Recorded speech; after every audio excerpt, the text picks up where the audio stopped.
मुझे कुछ लोगों ने बताया कि कुछ लोगों का रोज़गार आजकल ये बन गया है कि मुझ पर शक करना, संदेह करना। मैं इसी में खुश रहता हूँ कि मेरे बारे में बात तो कर रहे हैं। परेशान तो वो है जिनके बारे में कोई बात नहीं करता। कोई मुझे बोलता था कि एंग्जाइटी है, डिप्रेशन है, तो मैं वैसे ही जवाब देता था जैसा हमारे घरों के बड़े बूढ़े दिया करते हैं कि अरे पागलपन है, कुछ नहीं होता, ये सब ये बेकार की बातें होती हैं, ये किताब की बातें होती हैं, कुछ नहीं होता ये सब। सच में ऐसा लगता था। फिर क्या होता है कि ज़िंदगी में जब पहली बार आपको झेलते हैं तो समझ में आता है कि चीज़ें उतनी आसान है नहीं जितनी आप समझ रहे थे। ये बात शायद 2015 के आसपास की है। मैं अक्सर बोलता हूँ कि दृष्टि में मेरी स्थिति राष्ट्रपति वाली है, प्रधानमंत्री और मंत्री बाकी लोग हैं, तो मैं तो केवल रबर स्टाम्प की तरह से स्टैम्प लगा के साइन कर देता हूँ। ऑफिस में जो मैनेजमेंट के सीनियर लोग हैं, किसी को पकड़ लेता हूँ, बुला लेता हूँ, उससे गप मारने लगता हूँ। गप मारते मारते समझता हूँ कि क्या चल रहा है, सब कोई दिक्कत तो नहीं आ रही है, और 1 घंटे की गप से ह्यूमन रिलेशंस वाली बॉन्डिंग हो जाती है। उसको ये भरोसा होता है कि मुझ पर बहुत ध्यान दिया जा रहा है, जबकि मैं तो अपनी बोरियत दूर करने के लिए उसको बुला के बात कर रहा था। जोश टॉक्स का भरोसा है, विश्वास है कि हर आदमी कुछ बड़ा करने की क्षमता रखता है। बस ज़रूरत है कि उसके पोटेंशियल को अनलॉक किया जाए कि किस तरीके से वो अपने हालातों में परिवर्तन कर सकता है, ओवरनाइट अपनी फैमिली की पूरी आर्थिक कंडीशन को भी चेंज कर सकता है। और इसके लिए हम क्या करते हैं कि अलग-अलग लैंग्वेजेज़ में रोज़ाना घर-घर कहानी पहुँचाने की कोशिश करते हैं उनके रिलेटेबल रोल मॉडल्स की। तो आज जो हम कर रहे हैं कि एक ऐसी ही कहानी, एक ऐसे शख्स से रूबरू होंगे, और सिर्फ रूबरू नहीं होंगे, उनके साथ लगभग हम 3 से 4 घंटे टाइम स्पेंड करेंगे। उनकी पर्सनैलिटी ऐसी है कि उनका चार्म ऐसा है कि पूरे देश में लगभग रोज़ाना वो जो बातें करते हैं, सब कुछ काम छोड़ के वो कंटेंट कंज़्यूम किया जाता है। लोग उसको फ़ॉलो करते हैं, अपना आदर्श मानते हैं, उनकी उनकी नॉलेज को, उनके जीवन को। अ, इसके अलावा थोड़ा-सा और मैं उनके बैकग्राउंड के बारे में बात करूँ, तो एक स्टेटमेंट काफ़ी है कि जिस एज में लोग तैयारी करने का सोचते हैं, उस एज में वो पढ़ा रहे थे यूपीएससी के लोगों को। और एक उनकी बहुत पर्सनल जैसे एक वर्ड होता है बहुत पर्सनली चाहत, उनकी पर्सनली चाहत ये है कि पूरे देश के लोग लॉजिकल सोचें। जब भी वो किसी से बात करें तो उनकी बातों में दम हो, वो तर्क करें, कुतर्क नहीं करें। तो वेलकम करते हैं दृष्टि आईएएस के सीईओ, फाउंडर, एमडी डॉक्टर विकास दिव्यकीर्ति जी का।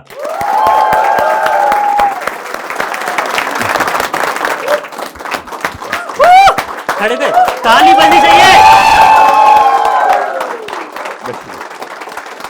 मेरा पहला क्वेश्चन है कि आपका जो सरनेम है दिव्यकीर्ति, इसके बारे में लोग बहुत अलग-अलग तरह की बातें करते हैं, अपनी-अपनी तरीके से व्याख्या करते हैं। मेरी भी क्या अलग है, मैं वो बताना नहीं चाहता। बताइए दिव्यकीर्ति के पीछे की कहानी आप बताइए। वैसे क्या-क्या व्याख्याएँ करते हैं लोग? मेरे को अपनी पता है कि जैसे मैंने हिस्ट्री पढ़ी है, तो जो सम्राट अशोक था, हाँ, उन्होंने कुछ ऐसा पीस एग्ज़ैक्टली वर्ड नहीं, लेकिन उसमें कीर्ति कोई वर्ड था, अच्छा, है ना? तो उन्होंने लगा लिया था, प्रकाश कीर्ति या कुछ ऐसा वर्ड था। प्रियदर्शी, यस, प्रियदर्शी, मेरे को हाँ, याद आ हाँ, गया, प्रियदर्शी प्रियदर्शी। वर्ड लगा लिया था कि तो इस क्या वजह है कि तो आपने मैं भी दिव्यकीर्ति यूज़ सम्राट की? अशोक हूँ अपने ज़माने का। ठीक है, तो मैं चाहता इसलिए हूँ अब स्टेज आप सँभालो जी, जी, जी, जी, और जी, आप जी, जी। इससे आगे सब कुछ लेके जाओ। जी, ठीक है, जी, डन, थैंक यू।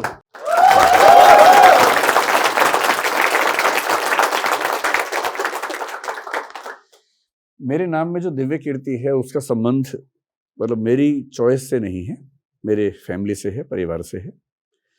मैं जिस परिवार से हूँ वो परिवार आर्य समाज को मानता है, और आर्य समाज की एक विशेषता है कि वो जाति व्यवस्था को खारिज करते हैं। तो हमारी फैमिली में कास्ट सिस्टम काम ही नहीं करता है। हमारे बच्चों को परिवार में ये बताया भी नहीं जाता कि जाति क्या है, हम किस जाति से हैं। तो वो परंपरा कम से कम 3 पीढ़ियों से चली आ रही है। जो मेरे पेरेंट्स की जनरेशन थी, उस जनरेशन में बहुत सारे लोग साहित्यकार हैं। मेरे पिताजी भी साहित्यकार हैं। उनको हरियाणा के साहित्य अकादमी से कई अवार्ड्स मिले हैं, कई उपन्यास लिखे हैं उन्होंने। तो उस समय उन साहित्यकार परिवार के लोगों में एक राय बनी कि बच्चों के हम कास्ट नेम तो नहीं लगाएंगे, तो क्यों ना कुछ मौलिक सा नाम रखें जो साहित्यिक सा हो। तो ऐसा हमारे पूरे खानदान में 3-4 परिवारों में हुआ। उनमें से एक हमारा परिवार था। तो हम 3 भाई हैं, मैं सबसे छोटा भाई हूँ, और हम तीनों भाइयों के सरनेम अलग-अलग हैं। बड़े भैया का सरनेम मधुवर्षी है, दूसरे भैया का सरनेम प्रियदर्शी है, मेरा सरनेम दिव्यकीर्ति है।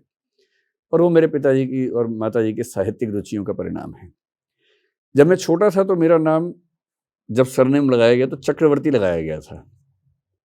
बाद में मेरे पिताजी को ये रियलाइज़ हुआ कि बंगाल में ये एक कास्ट नेम है, तो क्योंकि वो बंगाल में कास्ट नेम है और फिर कास्ट वाली फीलिंग ना आने लगे और क्षेत्रीय अनुभूति ना होने लगे कि बंगाल से मैं हूँ, तो फिर उन्होंने सोचा कि इसको बदलें, और तब मेरे एक मामा जी जो हंसराज कॉलेज में प्रोफेसर थे उस समय, डॉक्टर प्रशांत उनका नाम था, अब वो नहीं है, उनके बच्चों के नाम में दिव्य कीर्ति लगा हुआ था, तो उनसे बोरो करके हमने, मतलब मेरे पिताजी ने मेरे नाम को विकास दिव्य कीर्ति किया।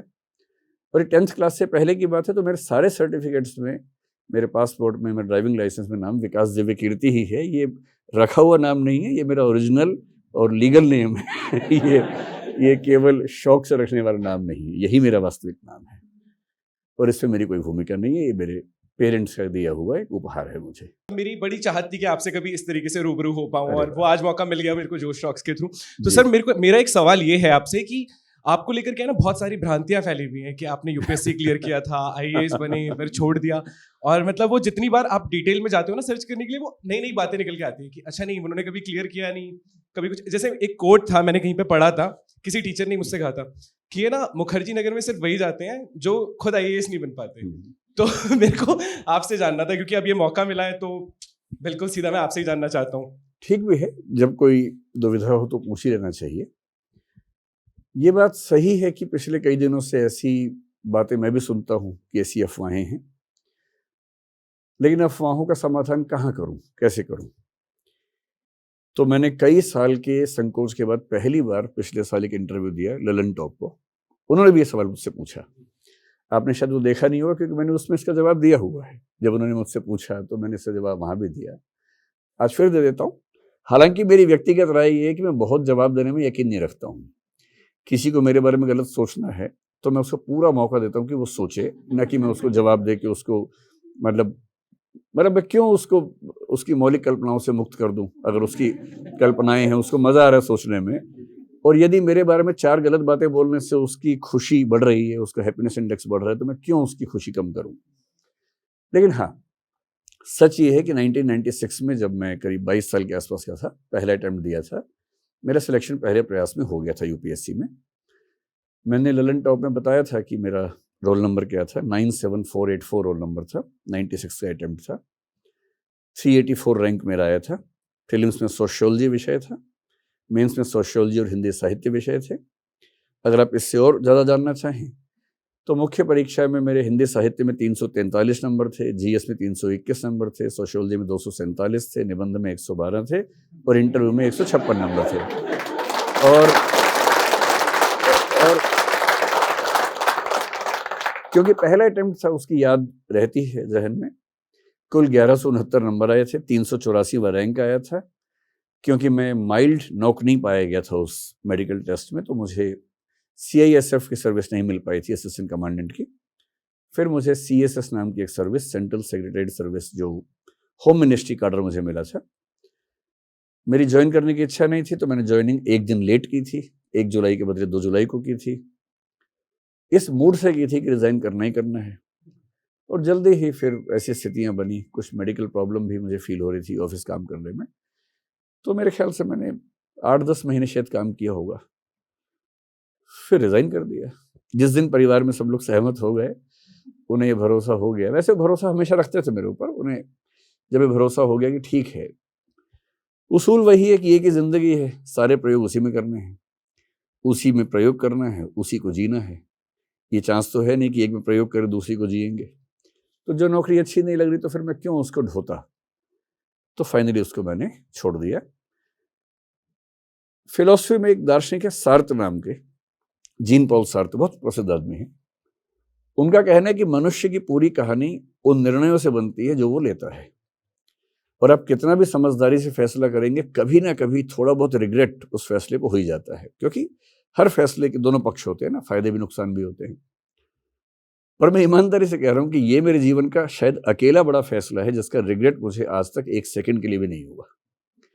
मैं नौकरी छोड़ के इस दुनिया के सबसे सुकून वाले इंसानों में से एक हूँ, और मुझे इतना भी दुख नहीं है कि मैंने नौकरी को छोड़ दिया।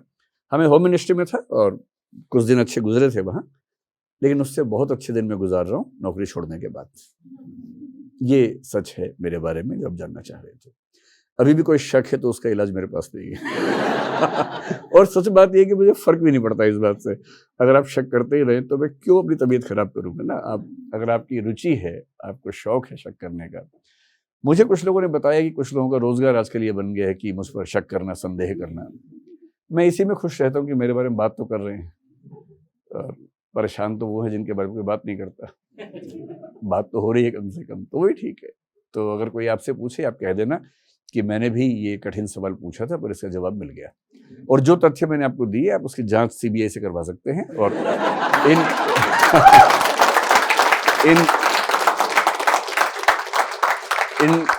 इन सारे तथ्यों में से एक भी गलत निकले तो मैं उसके लिए जिम्मेदार हूं, अपने चैनल पे कह रहा हूं। ठीक है। आपने कहा आप 1.5 साल तक डिप्रेशन के फेज में थे लाइफ में, और सेम टाइम पे आपको लगता था कि आप बहुत जिंदा दिल आदमी हैं, बहुत खुशमिजाज हैं, आप कभी डिप्रेशन में जा नहीं सकते, राइट?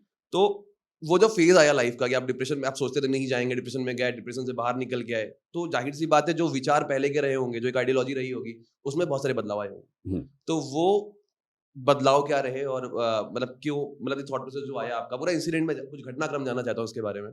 और ये सवाल इसलिए भी इंपॉर्टेंट है क्योंकि जिस यूपीएससी के बच्चों को आप पढ़ाते हैं, और बहुत सारे स्टूडेंट्स मतलब जब इस फेज में जाते हैं, जब फेलियर आ रहा होता है लाइफ में, घर के तमाम मुश्किलें होती हैं, तो वो ऐसा फेज उनकी लाइफ में थोड़ा आता है, तो उनको भी कुछ सीखने को मिले उससे कि वो इस तरह की सिचुएशन को ना बच पाए, मतलब इस तरह की सिचुएशन से। मैं डिप्रेशन में तो एग्जैक्टली नहीं गया था, लेकिन डिप्रेशन जैसी स्थिति उसको कह सकते हैं, क्योंकि टेक्निकली डिप्रेशन थोड़ा सा एक बहुत कठिन अवस्था होती है। मैं एंग्जाइटी से थोड़ा आगे की अवस्था में था, और प्योर डिप्रेशन शायद उसको नहीं कहना चाहिए। सिचुएशनल डिप्रेशन एक चीज होती है, कुछ कुछ वैसा मामला था। मैंने अपने बचपन से कठिन परिस्थितियां देखी हैं, और मुझे इस बात का मतलब खुशी भी है कि मैंने परिस्थितियां ऐसी देखी, क्योंकि बिना मुश्किलें झेले आप ठीक इंसान बन नहीं सकते, और अगर आपको सब कुछ ठीक ठीक मिल गया जिंदगी में तो आप खुद ठीक नहीं बन पाएंगे, ये भी सही बात है। तो मुझे परम तत्व ने, ईश्वर ने, प्रकृति ने, जिसको आप मानते हो, उसने भरपूर ऐसी परिस्थितियां दी जिनको झेलना, जिनसे लड़ना अपने आप एक चुनौती हो सकती है। मसलन मैंने 17 साल की उम्र में नौकरी करनी शुरू कर दी थी, सेल्समैन की नौकरी की। तब बुरा लगता था, अब सोच के अच्छा लगता है। उद्यम भी किया, कई ऐसे काम किए जो थोड़े से मुश्किल होंगे 17 साल के बच्चे के बारे में सोच के, क्योंकि अब मेरा बेटा लगभग 16+ साल का है, और मैं सोचता हूँ कि अगर उसको वो सब करना पड़े, तो मैं नहीं चाहता कि उसको सब करना पड़े, कोई भी पिता नहीं चाहेगा, लेकिन हाँ, मेरी स्थिति ऐसी थी कि मुझे करना पड़ा, और मुझे अब लगता है कि अच्छा होगा।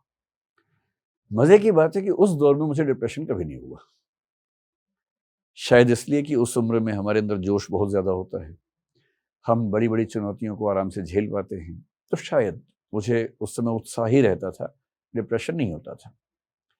फिर यूपीएससी की सफलताएं विफलताएं वो सब भी चलती रही, लेकिन डिप्रेशन जैसा कभी कुछ नहीं हुआ। और मैं अपने कॉलेज में, अपने ग्रुप में, फैमिली में भी, आप देखेंगे हर फैमिली में एक व्यक्ति होता है जिसका काम सबको खुश रखना होता है, तो मैं ऐसा व्यक्ति अपने घर में रहा हूँ। सबसे छोटा था अपने घर में, मतलब हूँ भी हूँ, अब तो खैर बच्चे अगली पीढ़ी के हो गए, उससे पहले तक मैं सबसे छोटा था अपने परिवार में। मैं अपने दोस्तों में भी वो व्यक्ति था जो सबको खुश रखने के लिए कुछ न कुछ उद्यम करता रहता है, हंसी मजाक करना, जोक्स क्रैक करना, कुछ ना कुछ करते रहना, वैसी प्रकृति मेरी थी। इस सब से सबको ऐसा लगता था, और मुझे भी ऐसा लगता था कि डिप्रेशन तो बकवास बात है। कोई मुझे बोलता था कि एंग्जाइटी है, डिप्रेशन है, तो मैं वैसे ही जवाब देता था जैसा हमारे घरों के बड़े बूढ़े दिया करते हैं कि अरे पागलपन है, कुछ नहीं होता, ये सब ये बेकार की बातें होती हैं, ये किताब की बातें होती हैं, कुछ नहीं होता ये सब। सच में ऐसा लगता था। फिर क्या होता है कि जिंदगी में जब पहली बार आपको झेलते हैं तो समझ में आता है कि चीजें उतनी आसान है नहीं जितनी आप समझ रहे थे। ये बात शायद 2015 के आसपास की है, और मैं आपसे पहले ही कह रहा हूं कि मैं उससे पहले बहुत बुरी बुरी स्थितियां झेल चुका था। मुझे कभी एंग्जाइटी नहीं हुई थी, क्योंकि जनरली मैं मतलब मजबूत दिल का व्यक्ति हूं, इसमें कोई दुविधा मुझे नहीं है। 2015 में मुझे कुछ लोगों ने कहा कि अब आपको राजनीति में जाना चाहिए, और मेरा शुरुआती जीवन में सपना था राजनीति में जाने का, अब नहीं है। 2015 में मुझे लगा कि चलो एक प्रयोग करके देख लेते हैं। चीजें जिंदगी में वेल सेटल्ड थी, लगभग सब कुछ वेल सेटल्ड था। जब सब कुछ सेटल्ड हो, आप फाइनेंशियली भी ठीक हो, सामाजिक सम्मान भी ठीक ठाक हो ही आपके पास, तो व्यक्ति की भूख राजनीतिक ताकत की बचती है। और कई दोस्त पॉलिटिक्स में थे, उन सब ने कहा कि आपको होना चाहिए, तो मुझे लगा प्रयोग करके देखता हूँ। तो एक लेबोरेटरी एक्सपेरिमेंट के तौर पर मैंने अपनी सोसाइटी जहाँ मैं रहता हूँ वहाँ का इलेक्शन लड़ा, जीत भी गया। वहाँ मैंने 1.5 साल काम भी किया और मुझे ऐसा लगता है कि मैंने काम अच्छा किया। किसी की गलती नहीं है। मैं ये बिल्कुल नहीं कहना चाह रहा कि कुछ लोगों ने मेरे साथ ऐसा किया, ये तो बेकार की बात है। वो दुष्यंत कुमार ने कहा है ना कि मत कहो आकाश में कोहरा घना है, ये किसी की व्यक्तिगत आलोचना है। तो मेरी रुचि दूसरों की आलोचना करने में है नहीं, मेरी रुचि अपने आप को परखने में है। पहली बार एक नया फेज मेरी जिंदगी में आया। मैं बहुत डेमोक्रेटिक आदमी हूँ, मतलब ऐसा मुझे लगता है। तो मैंने सोसाइटी में कोशिश की कि भाई जो भी डेमोक्रेटिक प्रोसेस है सारा ट्रांसपेरेंसी से होना चाहिए। व्हाट्सएप ग्रुप्स बनाए पूरी सोसाइटी के कि जो भी डिस्कशंस हो आमने सामने हों। उसमें सीधी सी बात है, आलोचनाएं भी खूब होती थी और जो विपक्ष था बहुत मजबूती से अपनी बात रखता था। मैंने पाया कि मैं उतना मजबूत नहीं हूं जो राजनीति के इन प्रश्नों को सुलझा सके, झेल सके। इसमें किसी की गलती नहीं है, गलती सिर्फ मेरे व्यक्तित्व की थी। तो मुझे लगता है कि मैं सामाजिक जीवन की उन चुनौतियों को झेलने में उतना सक्षम उस समय नहीं था कि इस तरह की हजारों आलोचनाएं, हजारों संदेहों को आप ठीक काम करें तब भी कोई आप पे आरोप लगा दे, सरेआम आरोप लगा दे, कुछ भी आरोप, चोरी का, डकैती का, आपने पैसा खा लिया, ऐसा आरोप बातचीत में कोई लगा दे। मैं आदी था नहीं उस चीज का, अभ्यस्त नहीं था। टीचर होने का एक बुरा पक्ष ये है कि टीचर क्लासरूम में तानाशाह की तरह होता है, कम से कम भारत में तो होता ही है, और तानाशाह के सामने कोई कुछ बोल नहीं पाता है। तो लंबे समय तक टीचिंग करने की वजह से मुझे बहुत आदत रही नहीं थी कि कोई मेरा बहुत खराब तरीके से विरोध करे और मैं उसको सुनूं, झेलूं, ऐसा अभ्यास नहीं था। तो मैं उस समय थोड़ा सा एंग्शियस होने लगा। मुझे इस बात से परवाह होने लगी कि इतने सारे लोग मेरे बारे में गलत सोचते होंगे, जबकि मैं अपने होशो हवास में कोई गलत काम नहीं कर रहा था, पूरी ताकत से अच्छा ही काम करना चाह रहा था। मैं जूझता रहा। जिस दिन मैंने वो पद संभाला उसके करीब 15 दिन के बाद मुझे तबीयत खराब होने लगी। इतनी खराब हुई कि मुझे कई चेकअप करवाने पड़े, MRI हुआ, CT स्कैन हुआ, पता नहीं क्या क्या हुआ, कुछ निकला ही नहीं, सब ठीक था। अंत में एक न्यूरो साइंटिस्ट ने, या आप कह सकते हैं न्यूरोलॉजिकल एक्सपर्ट ने इस बात को पहचाना और कहा कि आप एकदम फिट हैं, केवल आपको किसी बात की एंग्जाइटी परेशान कर रही है। तो मैंने बताया कि हाँ ऐसा हो सकता है। उन्होंने कहा आप 7 दिन के लिए मोबाइल फ़ोन छोड़ दीजिए। मैंने 7 दिन के लिए फ़ोन छोड़ा और उन 7 दिन में मुझे कोई दवाई नहीं खानी पड़ी। मुझे तो बड़ा सिंपल सा है, केवल फ़ोन छोड़ना है। पर फ़ोन छोड़ना आसान नहीं था, मेरा सारा काम धंधा उसी पे टिका हुआ था। तो धीरे धीरे समझ में आया कि अगर मैं इस दलदल से बाहर नहीं निकलूंगा तो मैं अपने साथ अन्याय कर बैठूंगा। डॉक्टर ने कहा कि अगर ये फेज़ लंबा चल गया तो आप दवाइयों के हैबिचुअल हो जाएंगे, ये ठीक नहीं है। तो काफ़ी लंबे विचार विमर्श के बाद ये तय हुआ कि जो गली मेरे लिए ठीक नहीं है उस गली में क्यों कदम रखना। तो फिर मैंने पूरे होशो हवास में अपना इस्तीफा दिया, ये कह के कि मेरे स्वधर्म के अनुकूल नहीं है, मेरे व्यक्तित्व के अनुकूल नहीं है कि मैं ये काम करूं। मैं अपनी ताकत से जो कर सकता हूं करता रहूंगा, लेकिन मैं इस पद पर रहकर ये काम करने के पक्ष में नहीं है। और बहुत इंटरेस्टिंग बात है, इस्तीफा देने के 6-7 दिन के बाद से दवाइयाँ छूट गई, उसके बाद से आज तक मैंने दवाई नहीं खाई उस चीज़ की। तो ये सिचुएशनल आप कह सकते हैं एंग्जाइटी डिप्रेशन था कि एक खास परिस्थिति ने मुझे वैसा बना दिया था। अब सवाल है कि इससे मैंने क्या सीखा या इसके कुल मिला के टेक अवेज क्या हैं। पहला मैंने ये सीखा कि राजनीतिज्ञों को नफरत की निगाह से देखना ठीक नहीं है, उनको संवेदना की निगाह से देखना चाहिए। अब मुझे पॉलिटिशियंस पे दया आती है, करुणा का भाव आता है, क्योंकि जितना वो झेलते हैं उतना कोई नहीं झेलता है। उन पे आरोप लगाना सबसे आसान काम है, उनका मजाक बनाना सबसे आसान काम है। और मैं कई बार कहता हूं कि अगर अरविंद केजरीवाल या राहुल गांधी वो सारे व्हाट्सएप देख लें जो उनके बारे में लोग बनाते हैं तो उनका क्या हाल होगा, डिप्रेशन हो जाएगा।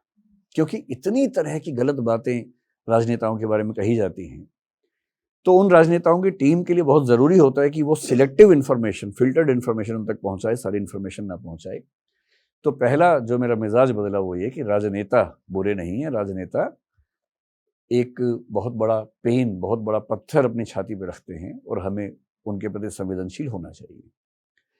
दूसरा मैंने ये समझा कि यदि कोई व्यक्ति कहे कि मैं मन से ठीक नहीं हूँ, मुझे साइकोलॉजिकल डिसऑर्डर है, डिप्रेशन है, एंग्जाइटी है, स्ट्रेस है, तो उसका मजाक नहीं बनाना चाहिए।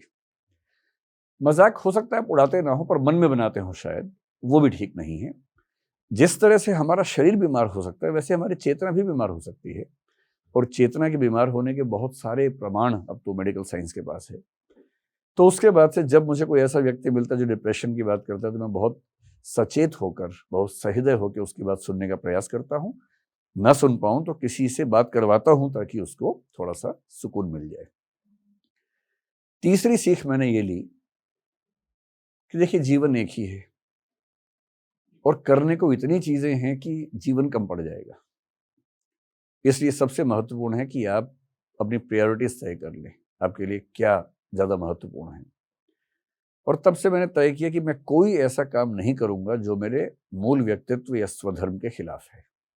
ऐसा कोई भी काम, चाहे वो उस समय पॉलिटिक्स थी, हालांकि अब तो मेरी स्किन इतनी थिक हो गई है कि अब शायद वो स्थितियां मुझे परेशान नहीं कर पाएंगी आज के समय में, उस समय करती थी। तो मुझे कई ऐसे, मैं जिस जगह हूं अभी, कई ऐसे प्रपोजल्स मेरे पास आते हैं स्टार्टअप्स के कि हम मिलकर ये स्टार्टअप कर लें, हम मिलकर वो स्टार्टअप कर लें। मुझे ये भी दिखता है कि वो चल जाएंगे, ऐसा नहीं कि नहीं चल पाएंगे, चल तो जाएंगे ही। पर मैं अंत में एक ही वाक्य बोल के बात समाप्त करता हूं कि जीवन छोटा है, इसका एक दिन भी उस काम में नहीं लगाऊंगा जो काम मेरे मूल व्यक्तित्व के साथ नहीं चल सकता। हो सकता है कि इसमें बहुत कम मालूम, हो सकता है कि बहुत बड़ी सफलताएं मिलें, पर जिन प्रयासों की वजह से मैं ही नहीं रहूंगा, उन प्रयासों की सफलताएं तो किसी और को मिलेंगी ना, मैं तो बचा नहीं। तो मैं अपने मैं से समझौता करके कोई फैसला नहीं करूंगा। ये उसका सबसे बड़ा टेक अवे है जो मैंने अभी तक कम से कम अपने जीवन में सहेज के रखा हुआ। सर इसी में मेरा एक फॉलोअप क्वेश्चन है जी। कि मतलब जिस सर्कल में मैं रहता हूँ तो उसमें एवरेज एज 24, 25, 26 साल के आसपास है, और पूरा कॉर्पोरेट की नौकरी करने वाले लोग उस तरीके के लोग हैं, और आए दिन अपनी मेंटल हेल्थ के बारे में, अपनी एंग्जाइटी के बारे में बातें करते हैं, बर्नआउट के बारे में बात करते हैं। तो एक 25 साल का युवा लड़का या लड़की कोई भी, और जो पर्सनल वर्सेस प्रोफेशनल लाइफ के बीच में उस बैलेंस को नहीं बना पा रहा है, उसको आप क्या सुझाव देंगे? देखिए, जो 24-25 साल के बच्चे हैं उनमें से कुछ वर्कोहलिक होते हैं। वर्कोहलिक वो है जिसको काम में इतना मजा आ रहा है, उसी में अपनी अचीवमेंट देखता है, आगे बढ़ना चाहता है। अगर वर्कोहलिक है तो वो शायद लाइफ और वर्क का बैलेंस बनाना चाहता भी नहीं है। उसको तो मैं डिस्टर्ब नहीं करना चाहूंगा कि ठीक है कि वो अभी उस उम्र को जी ले, आगे बढ़ने का सपना, क्योंकि ये भी तो सपना होता है ना कि मैं इतना आगे बढ़ जाऊं, मेरा स्टार्टअप ऐसा हो जाए, मेरा ये चीज वैसी हो जाए। अगर किसी के पास जीवन में पर्पज है तो आमतौर पर उसको एंग्जाइटी नहीं होगी, डिप्रेशन नहीं होगा। एक पर्पज होना बहुत जरूरी है। पर्पज नहीं है तो दिक्कत है। एक लोगोथेरेपी नाम का कंसेप्ट चलता है, कभी नेट पे सर्च कीजिए, एक बहुत प्रसिद्ध मनोवैज्ञानिक ने इस पे काम किया। इकिगाई आपने एक किताब का जिक्र पढ़ा होगा, उस किताब में भी इस थेरेपी का विस्तार में जिक्र है। अगर जिंदगी में एक पर्पज आपके पास वेल डिफाइंड है तो आमतौर पर आप इन दिक्कतों से मुक्त रहेंगे। इससे जो वर्कोहलिक लोग हैं, चाहे नरेंद्र मोदी हो, केजरीवाल हो, ऐसे बहुत लोग हैं, सब वर्कोहलिक लोग हैं। इनके जीवन में कुछ सपने हैं, उन सपनों को पूरा करने के लिए शायद 25, 30, 40 साल से अभ्यास कर रहे हैं, मेहनत कर रहे हैं, थकते भी नहीं हैं, डिप्रेशन में भी नहीं जाते हैं, क्योंकि पर्पज उनके जीवन में है। ऐसे कोई वैज्ञानिक हो सकता है, ऐसी कोई साहित्यकार हो सकता है, दार्शनिक हो सकता है। लेकिन यदि आप उस तरह के बहुत पर्पज वाले व्यक्ति नहीं है, मेरा मतलब कोई एक खास जुनून आपके जीवन में अगर नहीं है, तो बैलेंस ही ठीक से जीवन जीने का अकेला तरीका है। और बैलेंस क्या है? अगर आप नौकरी को नौकरी समझ के कर रहे हैं तो आपको कुछ चीजें अपने जीवन में और तलाशनी ही होंगी। गुड़गांव में सबसे ज्यादा लोग, यंग लोग काम करते हैं, और गुड़गांव में स्टैंड अप कॉमेडियन का बिजनेस सबसे ज्यादा चलता है, क्योंकि वहां तनाव इतना ज्यादा है कि हंसी का बाजार सबसे ज्यादा वहीं पर है। हंसी का बाजार उन मोहल्लों में कभी नहीं मिलेगा जहां लोग वैसे ही हंस लेते हैं, जहां तनाव उतना नहीं है। यहाँ तनाव ज्यादा है, तो हंसी एक उत्पाद है, एक प्रोडक्ट है, एक बाजार है। तो आप में से भी अधिकांश लोग भी शायद उसी उम्र के होंगे। मैं इतना ही कहूंगा कि जिंदगी को इस कोने या उस कोने पे मत जीना चाहिए, जिंदगी को बीच में जीने का प्रयास कीजिए। थोड़ी मौज, थोड़ा मजा, थोड़ा काम, अच्छे रिश्ते हों जीवन में। कम से कम 1 या 2 अनकंडीशनल रिलेशंस अगर आपके पास हैं, अनकंडीशनल का मतलब जो आपको जज नहीं करते, जिनकी सपोर्ट के लिए आपको सोचना नहीं पड़ता कि सपोर्ट करेगा या नहीं करेगा, जिनके बारे में आप जानते हैं कि इसके लिए इतना ही काफी है कि मैं एक पक्ष हूं इस डिबेट में, तो ये नहीं पूछेगा कि तुम सही तरफ हो कि गलत तरफ हो, वो कहेगा तू है तो मैं तेरे साथ हूं, बात खत्म। एक आध ऐसा रिश्ता होना बहुत ज़रूरी है। आमतौर पर माँ को ऐसा रिश्ता माना जाता है। एरिक फ्रॉम ने बहुत अच्छा एक किताब लिखी थी, द आर्ट ऑफ लविंग, उसमें जिक्र किया कि मैटरनल लव अनकंडीशनल लव होता है नॉर्मली, नॉट ऑलवेज, और पैटर्नल लव जो है, बाप का जो प्यार है, वो जजमेंटल वाला प्यार होता है, वो कंडीशनल लव होता है कि बेटा इतने नंबर लाओगे तो साइकिल देंगे, इतने लाओगे तो मोटरसाइकिल देंगे, इतने लाओगे तो रिक्शा देंगे। तो इस तरह का जो प्यार होता है ये कंडीशनल प्यार है। इसका मतलब ये नहीं कि सारे पिता कंडीशनल प्यार करते हैं, सारी माताएं इनकंडीशनल करती हैं, कभी कभी पिता भी इनकंडीशनल करते ही हैं, कभी कभी माताएं भी कंडीशन लगाती हैं। जनरल बात ये उन्होंने कही। आपको कंडीशनल प्रेम करने वाले हजारों लोग जीवन भर मिलते रहेंगे। आप जिस ऑफिस में काम करेंगे वहां भी कंडीशनल प्यार खूब मिलेगा। इस महीने इतना टारगेट पूरा कर दिया, लो प्यार ले लो थोड़ा सा। सीधी सी बात है, ये दुनिया के हर ऑफिस में होता है ना। इस महीने टारगेट कम किया तो प्यार नहीं मिल पाएगा इस महीने। तो ये कंडीशनल प्रेम है, कंडीशनल लव है, जो दुनिया की हर सेटिंग में मिलता है, सबको मिलता है, ठीक है। जैसे पॉलिटिक्स में भी होता है कि तुमने इलेक्शन जितवा दिया, लो प्यार ले लो भाई। इलेक्शन नहीं जितवाए तो प्यार नहीं मिल पाएगा। लेकिन एक आध ऐसा कोना अपना ढूंढ के रखिए जहां कोई आपको इसलिए प्यार ना करे कि टारगेट पूरा हो गया, नौकरी मिल गई, पैसे तुम्हारे पास हैं, या तुम्हारे पास रसूख है, या तुम्हारे ट्विटर हैंडल पे 2000 फॉलोवर्स हैं, या तुम्हारे यूट्यूब पे 1 लाख सब्सक्राइबर्स हैं, जो इन सब को देख के प्यार ना करे, इन सब से इर्रिस्पेक्टिव होकर आपसे प्यार करे। ऐसा एक भी रिश्ता जिंदगी में है तो जनरली आप डिप्रेशन में नहीं जाएंगे। डिप्रेशन में वो लोग जाते हैं जिनके पास आमतौर पर ऐसे रिश्ते नहीं होते, या उस समय कम से कम एक्टिव फॉर्म में नहीं होते हैं। तो काम कीजिए जम के, और काम को एंजॉय करने की कोशिश कीजिए। अगर काम को एंजॉय नहीं कर रहे हैं तो अपने बॉस से बात करके थोड़ा सा ट्विक करवाइए काम को कि मैं अगर ये काम करूँ ज़्यादा बेहतर काम कर पाऊंगा या कर पाऊंगी। हो सकता है आपकी नेचर का काम मिले, स्वधर्म के अनुसार काम करेंगे तो अच्छा भी लगेगा, ऐसा होता है। और काम के साथ साथ शाम को थोड़ा स्टैंड अप कॉमेडी देख लीजिए, कभी थोड़ा इश्क विश्क करते ही होंगे आप लोग इस उम्र में, है, और नहीं भी करते तो करना शुरू कर दीजिए, बहुत ज़रूरी है। उसके बिना तो जीवन का क्या मतलब है। रोबोट और इंसान में जो थोड़े बहुत अंतर बचे हैं आज के दौर में, एक यही तो है कि आप इमोशनल बीइंग हैं और रोबोट इमोशनल बीइंग नहीं है। यदि इमोशंस ही नहीं है तो फिर क्या जिएंगे उसके बाद। मैं एक और क्वेश्चन पूछूंगा इसी जी में जी जी पूछिए। कि जब कभी भी आपको एंग्जाइटी होती है, हाँ हाँ, तो आप उस एंग्जाइटी को ख़त्म करने के लिए इंस्टेंट सॉल्यूशन क्या करते हो, और लॉन्ग टर्म इसका सॉल्यूशन क्या हो सकता है? एंग्जाइटी मतलब उसके बाद से ऐसा नहीं कि मुझे कभी हुई नहीं, एक आध दिन कभी 2 घंटे आधा घंटा सिचुएशंस आती हैं ऐसी जो नॉर्मल बातें हैं। जब एंग्जाइटी होने लगी आपको अचानक से, सबसे आसान तरीका है जो 3 इडियट्स फिल्म में शायद वायरस ने बताया था, वही बात है, या मुन्ना भाई में था, किसी में था, कि जैसे ही तनाव होने लगे जोर से हंसना शुरू कर दो। मुन्ना भाई में शायद था ना। मैं ये नहीं कह रहा कि आप हंसें ही, वो एक तरीका है। बेसिक बात है कि जिस चीज से देखिए एंग्जाइटी में क्या होता है, एंग्जाइटी का मूल लक्षण ये है कि आपकी जो थिंकिंग की स्पीड है रॉकेट जैसी हो जाती है, बहुत तेज थॉट्स आती है, रनिंग थॉट्स बोलते हैं उनको, और वो सारी रनिंग थॉट्स नेगेटिव होती हैं या अमूमन नेगेटिव होती हैं। तो नेगेटिव थॉट्स का बहुत तेज गति से आना एंग्जाइटी है। एंग्जाइटी को रॉकेट साइंस नहीं, सिंपल सी बात, एंग्जाइटी ये होती है, ठीक है। ये हम सबके साथ होता है, नॉर्मल सी बात है। अगर दिन में सप्ताह में 1 आध बार हुआ तो नॉर्मल बात है, कोई तनाव की बात नहीं है। ज़्यादा होने लगे तो चिंता की बात है। और जब ये एंग्जाइटी साइकोसोमेटिक बन जाती है, साइकोसोमेटिक का मतलब है साइकोलॉजिकली शुरू होके बॉडी पे असर पड़ने लगे, सोमेटिक हो जाए। जब आपको एंग्जाइटी की वजह से हाथ पैर में थोड़ी सनसनाहट होने लगे, झुंझुनाहट होने लगे, टिंगलिंग होने लगे, मतलब वाइब्रेशंस होने लगे, सिर में दर्द होने लगे, नींद नहीं आ रही, आप करवटें बदल रहे हैं लगातार, नींद आई नहीं रही आपको, ये अब केवल मामला मन का नहीं है, अब ये मन का असर शरीर पे होने लगा है, ये साइकोसोमेटिक मामला बन गया है, ये रिस्की बात है। और अगर ये 2 सप्ताह लगातार चल गया तो ये डिप्रेशन हो जाएगा। उसके बाद डिप्रेशन की परिभाषा है कि कम से कम 2 सप्ताह की वो अवस्था हो और आप हेल्पलेसनेस, पर्पसलेसनेस, वर्थलेसनेस ये सब महसूस करें कि जीवन का सार नहीं है, मेरे आसपास कोई नहीं है, मैं अकेला हूँ, निराश हूँ, अवसाद में हूँ, हताशा में हूँ, निरर्थक हो गया हूँ। अगर ये सब फीलिंग्स लगातार सस्टेन करें तो आप डिप्रेशन में चले जाते हैं, जो कि बहुत बुरी अवस्था होती है। तो कभी आपको एंग्जाइटी हो, इससे सबसे आसान तरीका है, ठीक उस समय एंग्जाइटी जैसे शुरू होने लगे उस विषय पर सोचना नहीं है, काम इतना ही करना है। पर इतना आसान नहीं, आप जिस पे नहीं सोचना चाहेंगे सारे विचार उसी पे आते हैं उस समय। तो अगर मैं कहूँ कि मेडिटेशन कर लो, वो सब उस समय होता नहीं है, मुझसे तो नहीं होता है, आपसे शायद हो जाता हो, मुझसे तो नहीं होता है। तो सबसे अच्छा तरीका उस समय आपको फिल्म देखना शुरू कर दें, या रील्स देखना शुरू कर दें। रील्स में ऐसे बहुत इंटरेस्टिंग इवेंट्स होते हैं 10-10 सेकंड के। मैंने पहली बार अभी इंस्टाग्राम 4-5 दिन पहले या 10 दिन पहले ही डाउनलोड किया, तो एक दिन गलती से रील चल पड़ी, तो मुझे लगा बड़ा सही चीज़ है ये तो अब मैं दिन में 2-4 बार 5-5 मिनट रील्स देख लेता हूँ।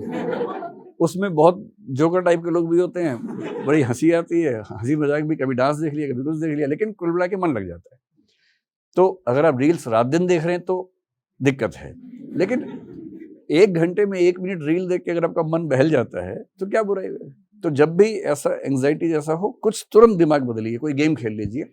सबसे अच्छा है रनिंग कर लीजिए या जॉगिंग कर लीजिए या तेज गति से चलिए। देखिए, एंग्जाइटी नेगेटिव हार्मोन्स को बढ़ाएगी। इतना ही करना है कि पॉजिटिव हार्मोन्स को ले आना है। और पॉजिटिव हार्मोन्स कैसे आते हैं? अगर किसी से मोहब्बत करते हैं उसको फ़ोन कर लीजिए, ऑक्साइटोसिन रिलीज हो जाएगा। ऑक्साइटोसिन क्या है? लव हार्मोन है, उससे आप अच्छा फील करते हैं। या आप ऐसा कीजिए, थोड़ा तेज चलिए, भागिए, तो एंडोर्फिन्स रिलीज हो जाएंगे। एंडोर्फिन्स का मतलब है कि एक हैप्पी फीलिंग आती है एक्सरसाइज करने के बाद। डिप्रेशन टिक ही नहीं सकता उसके सामने। ये डोपामाइन है, जब आप अच्छे लोगों से मिलेंगे, कुछ अच्छा इंटरेस्ट से काम करेंगे तो वो रिलीज हो जाएगा। ये सेरोटोनिन बेसिकली एक हार्मोन है जो आपके मूड बैलेंसिंग करता है। ये 4 हार्मोन चाहिए। इनमें से जो सबसे आसान लगे उस समय, अकेले हैं, रनिंग, चलना शुरू कर दीजिए। किसी ऐसे व्यक्ति के साथ जिससे प्रेम करते हैं उसके साथ थोड़ा बैठ जाइए। अच्छा हार्मोन आया तो वो शांत हो जाएगा। इतना ही खेल है बस, और कोई ज़्यादा खेल नहीं है। नमस्कार विकास जी। नमस्कार। मैं अपने सवाल पे आने से पहले एक बात शेयर करना चाहूँगा जो अभी मेरे को याद आई। आपने जो रील्स वाली बात बताई सोशल मीडिया पे, जी जी। तो मेरी मम्मी है, वो काफ़ी कम पढ़ी लिखी है, ठीक है। तो अभी हाल फिलहाल में कुछ 6-7 महीने पहले उन्होंने मुझे बोला कि मेरे को यूट्यूब चलाना सिखा। मैंने यूट्यूब चलाना सिखा दिया। तो शुरू में उन्होंने कुछ कंटेंट कंज्यूम करा, अब उनकी है ना आदत बन गई। अब उन्हें स्मार्टफोन चलाना है तो यूट्यूब भी चलाना है, सिर्फ यूट्यूब के लिए चलाना है। और उनका यूट्यूब चलाने का सिर्फ बहुत मकसद है, उनमें से 2 सबसे मेन मकसद है। वो पहला मकसद है जोश टॉक्स की कहानियां सुनना, अरे और दूसरा मकसद है डॉक्टर विकास दिव्य कीर्ति जी की मोटिवेशनल वीडियो से। आप उनको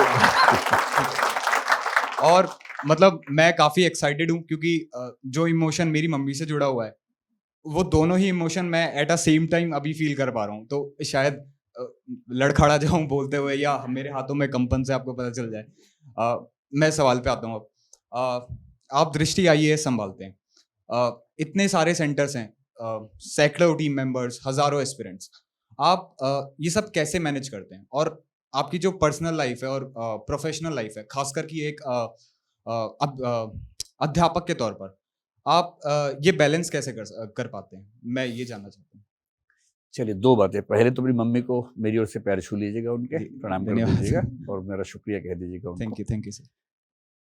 तो ये अच्छा है ना कि जैसे हमारे पेरेंट्स जिस उम्र में है, मैंने अभी अपने पिताजी को, उनकी उम्र 80 साल अभी भी हुई है इसी महीने, अब कुछ दिन पहले उनको यूट्यूब चलाना सिखा दिया है। वो भी मेरे वीडियो देखना पसंद करते हैं, लेकिन अभी एक ही और भी चीज़ें उनको अच्छी लगती हैं, देखते हैं। एक स्मार्ट टीवी उनको दिलवा दिया कुछ दिन पहले, तो अब उनको आइडिया हो गया है कि कैसे चलेगा, तो फिल्म देख लेते हैं जब उनका मन करता है शौक से। वृद्धावस्था में आपकी मम्मी तो अभी वृद्ध नहीं होंगे, शायद वो 50 की उम्र के आसपास होंगी, लेकिन जैसे जैसे उम्र बढ़ती है वैसे वैसे अकेलापन होते जाना स्वाभाविक है। मम्मियाँ इसलिए अकेली हैं कि वो पूरा यौवन गुजार देती हैं बच्चों की परवरिश में, और बच्चे बड़े होकर फुर्र से उड़ जाते हैं। जिसके लिए पीछे 20-25 साल लगाए वो गायब हो गया, आएगा भी नहीं।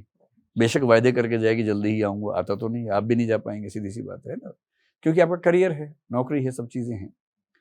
तो मम्मियों का अकेलापन इस वजह से है कि जिससे उनको इतना प्रेम था वो चला गया। इसलिए लगभग हर मम्मी एक उम्र के बाद अकेली हो जाती है। हाँ, अगर उसके आसपास उसकी बहन या बाकी लोग रहते हो तो थोड़ा सा बेहतर रहता है। पापा लोग इसलिए अकेले होते हैं कि पापा लोगों की जो प्रकृति है उसमें बहुत भावनात्मक संबंध कायम करना आसान नहीं होता है। एक उम्र के बाद तो बहुत मुश्किल होता है, और इसको नैन्सी कोडोरो नाम की एक मनोवैज्ञानिक ने द मेल इनएक्सप्रेसिवनेस नाम से एक थीसिस लिखा इसके बारे में, कि पुरुष की प्रकृति में इमोशनल बॉन्डिंग्स बनाना, इमोशनली खुद को एक्सप्रेस करना आसान नहीं है। छोटा बच्चा तब तो ठीक है, आप लड़के जो है आप भी देखेंगे, जब यहाँ पर कोई पार्टी वार्टी होगी, लड़कियाँ जितने आराम से डांस कर लेंगी, लड़के आमतौर पे चप्पलें ठीक करते हुए पाए जाएंगे या पानी के गिलास ठीक करते हुए पाए जाएंगे, क्योंकि वो अभी आपकी उम्र फिर भी यंग है, आगे चल के ये और ज़्यादा आपके साथ होने वाला है कि इमोशनल मामलों में आप बहुत एक्सप्रेसिव नहीं रह पाएंगे, सामान्य बात है। अगर ऐसा है तो आप नॉर्मल हैं, कुछ चिंता की बात नहीं है, एकदम नॉर्मल बात है ये। तो हम सबके पेरेंट्स की नियति है कि वो बहुत अकेले हो जाने वाले हैं, और 30 साल बाद आपकी भी वो नियति होने वाली है ना। उस अकेलेपन को भरने के क्या उपाय हो सकते हैं? तो अब इसलिए आप देखेंगे बूढ़े लोग बहुत हमेशा चौकन्ने रहते हैं, कोई बच्चा आसपास से निकले उसको पकड़ लेते हैं बात करने के लिए, और बच्चे उतने ही सावधानी से निकलते हैं आसपास से कि पकड़ ना लें। ये दिक्कत क्या है कि वो अकेलेपन से उकता चुके हैं, उन्हें कोई चाहिए बात करने के लिए। और बच्चे के जीवन में अकेलेपन का भी नहीं है अब तक, वो तो मस्त है एकदम, उसका पूरा गैंग है, गैंग के साथ मस्त रहता है, वो समझ ही नहीं सकता उस बात को। तो रील्स हो, यूट्यूब हो, सोशल मीडिया गालियाँ हर आदमी देता है, और देख देख के गाली देता है उसको, और गाली दूंगा और देखूंगा, इस तरह से चलता है। तो भाई अरे क्या दिक्कत है? अति की दिक्कत है ना, अति सर्वत्र वर्जयेत कहते ही हैं, अति मत कीजिए। लेकिन अगर मेरे पिताजी दिन में 1 से 2 घंटे टीवी या यूट्यूब देख के उनका मन बहल जाता है, आपकी माताजी को ऐसा होता है, तो इससे बेहतर क्या हो सकता है ना। तो सोशल मीडिया एक बहुत ही धन्यवाद करने वाली चीज़ है, और जॉर्ज टॉक्स की भूमिका इसमें सच में बड़ी है। दूसरी बात आपकी ये कि दृष्टि इतना बड़ा सेटअप है, आप कैसे संभालते हैं? सच बात तो ये कि अपने आप संभलता है, मैं संभालता नहीं हूँ, अपने आप संभल जाता है। और मुझे एक कहानी में बड़ा गहरा यकीन है, एक हमारे मित्र सुनाया करते थे वो कहानी। देखिए सच बात यह है कि इस दुनिया में एक भी व्यक्ति ऐसा नहीं है कि जिसके बिना दुनिया 1 सेकंड भी रुकने वाली है। ये एहसास बना रहे तो ठीक रहता है, वरना आदमी ज़्यादा धौंस में रहता है और एक दिन पता लगता है कि वो नहीं रहा। क्या हो जाता है उससे? कितने प्रधानमंत्री हमारे देश में, कितने राष्ट्रपति अमेरिका में, जिनके बारे में हम सोचते थे कि दुनिया चल नहीं पाएगी उनके बिना, वो चले गए, दुनिया चल रही है। तो एक कहानी मेरे दोस्त से सुनाया करते थे कि एक कुत्ता था, एक बैलगाड़ी के नीचे नीचे चल रहा था एक बार। तो काफी देर चलता रहा, उसको लगा बैलगाड़ी मेरे ऊपर चल रही है, और धीरे धीरे उसको कॉन्फिडेंस हो गया कि बैलगाड़ी मेरी वजह से चल रही है। और बाद में उसने सबको धौंस दिखाने के लिए बोला अब दिखाता हूँ, रुक गया, तो बैलगाड़ी चली गई। ऐसी मैं दृष्टि चला रहा हूँ, है ना। मैं नहीं चला रहा हूँ भाई, मैं नहीं चला रहा हूँ। 1200 लोग मैनेजमेंट में काम करते हैं, करीब 80 के आसपास टीचर्स हमारे साथ काम करते हैं। 1280 समझदार विवेकशील व्यक्ति हैं, अपने विवेक से अपना अपना काम संभाल लेते हैं। मेरा काम सिर्फ इतना है मुखिया होने के नाते कि जहाँ जहाँ कोई दिक्कत हो उसको ठीक कर देना। और हमने इस बीच में काफ़ी सीखा भी, क्योंकि मैंने मैनेजमेंट ऐसी पढ़ी नहीं है कहीं से। हालांकि मैंने IIT दिल्ली से मैनेजमेंट का एक छोटा सा कोर्स किया है, सर्टिफिकेट कोर्स किया है, पर वो तो मैंने अभी 2-3 साल पहले किया है, और कंपनी तो मैं 24 साल से चला रहा हूँ, तो इसका मतलब पहले उसके बिना ही चला रहा था। हमने मतलब पत्थर रगड़ रगड़ के चिंगारियाँ निकालना सीखा है। लाइटर हमें मिले नहीं कभी, माचिस मिले नहीं कभी, तो हमने चिंगारियाँ निकाल के सीखा और धीरे धीरे सीख गए। शुरू में हमने पर्सन सेंट्रिक सिस्टम बनाया जिसमें मैं केंद्र में था, मैं अकेला टीचर था। 1999 से लगभग 2011 तक मैं अकेला टीचर था, या 1-2 टीचर्स और थे, लेकिन मुख्य भूमिका में मैं रहता था। हिंदी साहित्य में ही पढ़ाता था, फिलोसफी पूरा मैं पढ़ाने लग गया था आखिरी 4-5 साल में, निबंध में पढ़ाता था, इंटरव्यू में पढ़ाता था, अकेला टीचर एक तरह से मैं था। कुल स्टाफ कितना था? 3 या 4 लोगों का था। कुटीर उद्योग चल रहा था हमारा छोटा सा, 4-5 लोग काम करते थे। मैं सुबह क्लास में घुसता था, 3 घंटे बाद निकलता था, फिर 1 घंटे में घुस जाता था। दिन में 3 बार 3-3 घंटे के लिए क्लास में घुसता था, कभी कभी और ज़्यादा समय के लिए, दिन में 15-18 घंटे तक भी पढ़ाना पड़ता था उस समय, उस दौर में, अगर एग्ज़ाम पास हो। बाद में हमने इस बात को रियलाइज़ किया कि एक अकेला व्यक्ति कितना काम करेगा, और मेरी सबसे बड़ी कमी थी कि मैं डेलीगेट नहीं कर पाता था, क्योंकि मैं परफेक्शनिस्ट था। ये मैं आपको समझाना चाह रहा हूँ, आप में से जो लोग परफेक्शनिस्ट हैं, आप अपनी ज़िंदगी को दोजख बना रहे हैं, नरक बना रहे हैं। परफेक्शनिज्म में क्या होता है कि व्यक्ति एक तो खुद को बहुत 30 मार्का समझता है कि ये जो काम मैं जितना अच्छा करता हूँ ना, बाकी लोग कर नहीं पाएंगे। कभी कभी वो ठीक भी है इस मामले में कि एग्जैक्टली वैसा नहीं कर पा रहे, ठीक बात है, लेकिन वो नहीं कर पा रहे इसलिए भी क्योंकि आपने चांस दिया ही नहीं उनको। जब 10 बार कर लेंगे तो कर लेंगे आपके जैसा। तो मैं परफेक्शनिस्ट व्यक्ति था एक ज़माने तक, और मैं डेलीगेट कर ही नहीं पाता था। मुझे लगता था कि कहाँ कर पाएंगे ये लोग ऐसा काम। आपको थोड़ा सा लापरवाह होना पड़ता है, तब आप डेलीगेट कर पाएंगे। फिर मैंने डेलीगेट करना शुरू किया। अच्छे लोग मिलते गए, कारवा बनता गया, और अब तो स्थिति ये है कि लगभग सब कुछ मैंने डेलीगेट कर रखा है। मैं अक्सर बोलता हूँ कि दृष्टि में मेरी स्थिति राष्ट्रपति वाली है, प्रधानमंत्री और मंत्री बाकी लोग हैं, तो मैं तो केवल रबर स्टाम्प की तरह से स्टैंप लगा के साइन कर देता हूँ, बाकी लोग सब काम करते हैं, सब लोग बड़ा अच्छा काम करते हैं। तो ये ज़रूर मैंने इसमें कोशिश की कि जो HR मैनेजमेंट है, अच्छा मेरी एक समझ ये भी है कि मैनेजमेंट का बेसिक मतलब केवल HR मैनेजमेंट है, बाकी सब बेकार की बातें होती हैं। अगर आप एक बढ़िया टीम बना सकते हैं और उस टीम को साथ में लेके चल सकते हैं, बाकी सब अपने आप हो जाता है, कुछ नहीं करना है आपको। और एक अच्छा लीडर वो है जो अपने से अच्छे लोगों को साथ में ले आता है। अब जैसे हमारी मीडिया एक टीम है, उसमें मीडिया में जो व्यक्ति सर्वोच्च पद पे है वो मुझसे ज़्यादा जानता है मीडिया के बारे में, मैं कैसे जानूंगा उतना। टेक्नोलॉजी में जो हमारा चीफ है उसके सामने मुझे कहाँ कुछ आता है टेक्नोलॉजी में, 1% भी नहीं आता। तो मेरा काम क्या है, अच्छे लोगों को लाना, उन सबको ये एहसास करवाना कि वो ठीक जगह है, उनकी जायज़ समस्याओं को सुनना, समाधान करना, ये काम करना है। अपने से बेहतर व्यक्तियों को लाके उन सबको आपस में जोड़ देना। तो ये ज़रूर हमने किया कि हमने सिस्टमिक अप्रोच पे काम किया, न कि इंडिविजुअल सेंट्रिक अप्रोच पे काम किया। मैंने करीब 5 साल पहले दृष्टि का संविधान लिखा, जिसमें एम्प्लॉय हैंडबुक उसको हम बोलते हैं, सारे रूल्स रेगुलेशन छुट्टियों के और जो भी मतलब TA DA जो भी हो सकता है, अटेंडेंस वगैरह, वो सब हिंदी में भी इंग्लिश में भी सारे स्टाफ को प्रोवाइड करवाया ताकि चीज़ें सिस्टम में आ जाएं, SOPs के लेवल पर आ जाएं। फिर हायरार्की स्ट्रक्चर हमने एक बहुत विस्तृत रूप से बनाया। मैनेजमेंट के 14 लेवल्स हमारे यहाँ होते हैं और लगभग हर 1-2 साल में हर अच्छा काम करने वाले व्यक्ति का प्रमोशन हो ही जाता है। साल में एक दिन निश्चित है प्रमोशंस का। जो व्यक्ति बहुत शानदार काम करता है उसको 2-3 प्रमोशन एक साथ भी मिल सकती हैं। जो काम नहीं अच्छा कर रहा है उसको शायद 3 साल तक भी प्रमोशन नहीं मिलेगी। और हम कोशिश करते हैं कि ऑब्जेक्टिव बेसिस पे फैसले करें, सैलरी हाइक हो, प्रमोशंस हो, आदि आदि आदि। नौकरी से निकालना दृष्टि की कल्चर में आमतौर पर 0 के आसपास होता है। हम शायद साल भर में 1000 में से एक आध व्यक्ति को निकालते होंगे। जब ऐसी परिस्थितियां बन जाएंगी, कोई रास्ता ना बचे, तो हमें लोग कहते भी हैं कि दृष्टि में नौकरी करना सरकारी नौकरी जैसा है। वो कहते हैं इस भाव से कि कितनी बुरी बात है, मैं इसको एक कॉम्प्लीमेंट के रूप में लेता हूँ कि लोग इतनी सुरक्षा महसूस करते हैं दृष्टि में, तो वो एक अच्छी बात है। अच्छे से काम करें, डरने की जरूरत ही क्या है।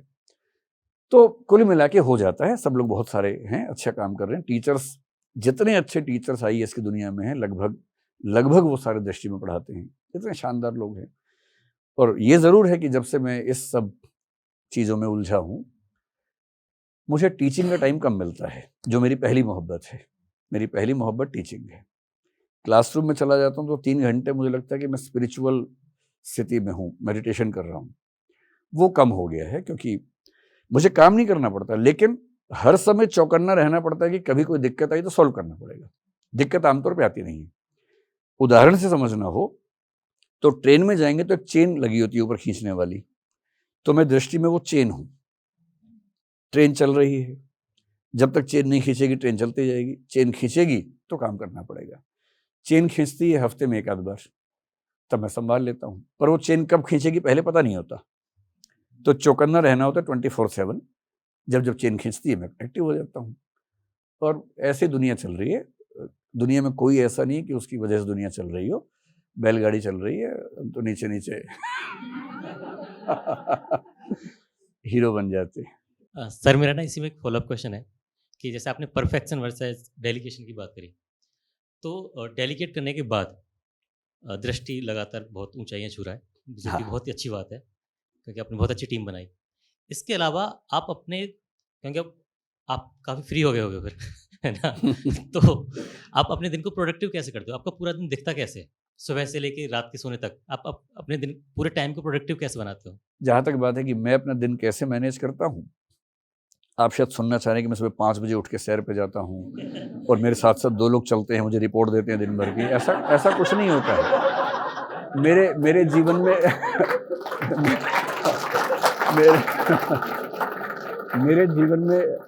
मेरे जीवन में ऐसा कुछ भी नहीं है।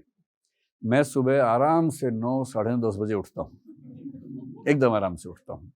कोई क्लास या ज़रूरी मीटिंग ना हो तो 10 बजे उठता हूँ, ज़रूरी मीटिंग वगैरह हो तो 9 बजे उठ जाता हूँ। उसके पहले मैं अवॉइड करता हूँ, जब तक क्राइसिस ना हो नहीं उठता हूँ। फिर मैं सुबह 11 बजे हमारे घर में नियम है कि हम सब लोग मिलकर नाश्ता करते हैं। मेरे पिताजी होते हैं और बाकी सब लोग होते हैं, मतलब जो लोग उस समय घर में हैं, बच्चा तो नहीं होते। तो हम लोग नाश्ता करते हैं, फिर 1 आध घंटा गप मारते हैं बढ़िया से, दिन भर की गप मार लेते हैं उसी समय।